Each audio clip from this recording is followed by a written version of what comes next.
சுலைமான் அலைஹி வஸல்லம் அவர்கள் மனிதர்களை கட்டுப்படுத்தக்கூடியவர்களாகவும் ஜின்களையும் பறவைகளையும் கட்டுப்படுத்தக்கூடியவர்களாகவும் இருந்தார்கள்.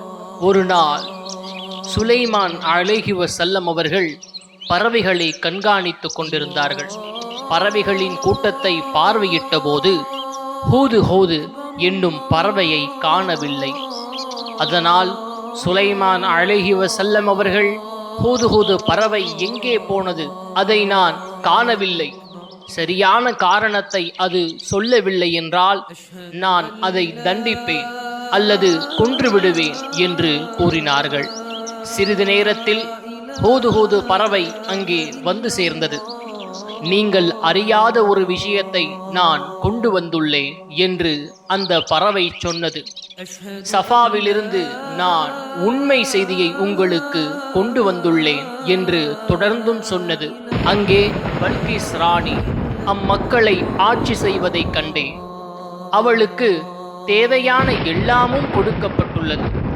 அவளிடத்தில் சிறப்பான அரியாசனமும் இருக்கிறது.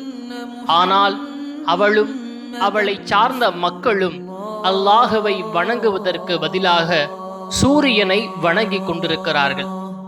அவர்களுடைய இத்தவறான செயல்களை அவர்களுக்கு ஷைத்தான் அழகானதாக காண்பித்து அவர்களை நேரான வழியிலிருந்து தடுத்துள்ளான். சுலைமான் அலைஹி வஸல்லம் அவர்கள் ஒரு கடிதத்தை ஹூது ஹூது பறவையிடம் கொடுத்து அந்த ராணியிடம் கொடுத்து விடும்படி கூறினார். தோனி அவளது பிரமுகர்களிடம் இக்கடிதம் பற்றி ஆலோசனை செய்தார். அவர்கள் சுலைமானுக்கு எதிராக போர் தொடுக்கும்படி பரிந்துரை செய்தார்கள். ஆனால் அரசர்கள் ஒரு நகரத்தினுள் படையெடுத்து நுழைவார்களேயானால் நிச்சயமாக அதனை அழித்து விடுவார்கள். அதிலுள்ள கண்ணியமுள்ளவர்களை சிறுமைப்படுத்தி விடுவார்கள். அவ்வாறுதான் இவர்களும் செய்வார்கள் என்று புத்திசாலித்தனமாக கூறினாள். அவள் பல பரிசு பொருட்களை சுலைமான் அலைஹி வஸல்லம் அவர்களுக்கு அனுப்பி வைத்தார்.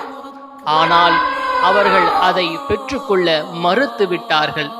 பிறகு சுலைமான் அலைஹி வஸல்லம் அவர்களை நேரில் சந்திக்க புறப்பட்டாள். பிரமுகர்களே, அவர்கள் என்னிடம் வழிபட்டவர்களாக வரும் முன் உங்களில் யார் அவளுடைய அரியாசனத்தை என்னிடம் கொண்டு வருபவர் என்று சுலைமான் அலைஹி வஸல்லம் அவர்கள் கேட்டார்கள்.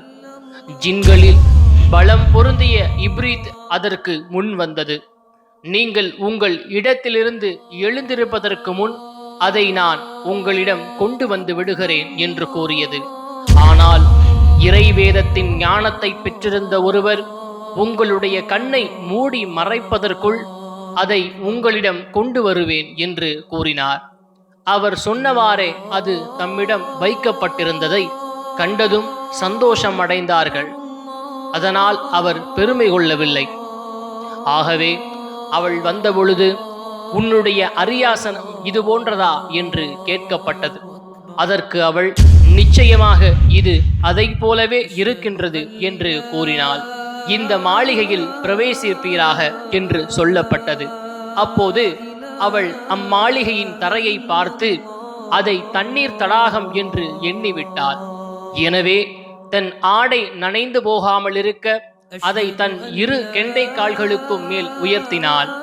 இதை கண்ணுற்ற சுலைமான் அது நிச்சயமாக பளிங்குகளால் பளபளக்கப்பட்டு கட்டப்பட்ட மாளிகைதான் என்று கூறினார். நிச்சயமாக எனக்கு நானே அநியாயம் செய்து கொண்டேன். அகிலங்களுக்கெல்லாம் இறைவனான அல்லாஹுவுக்கும் சுலைமானுடன் நானும் முற்றிலும் வழிபட்டு முஸ்லிம் ஆகிறேன் என்று கூறினாள். இறுதியாக எறும்புகள் நிறைந்த இடத்திற்கு அவர்கள் வந்தபோது ஓர் எறும்பு மற்ற எறும்புகளை நோக்கி, எறும்புகளே, நீங்கள் உங்கள் புற்றுகளுக்குள் நுழைந்து கொள்ளுங்கள்.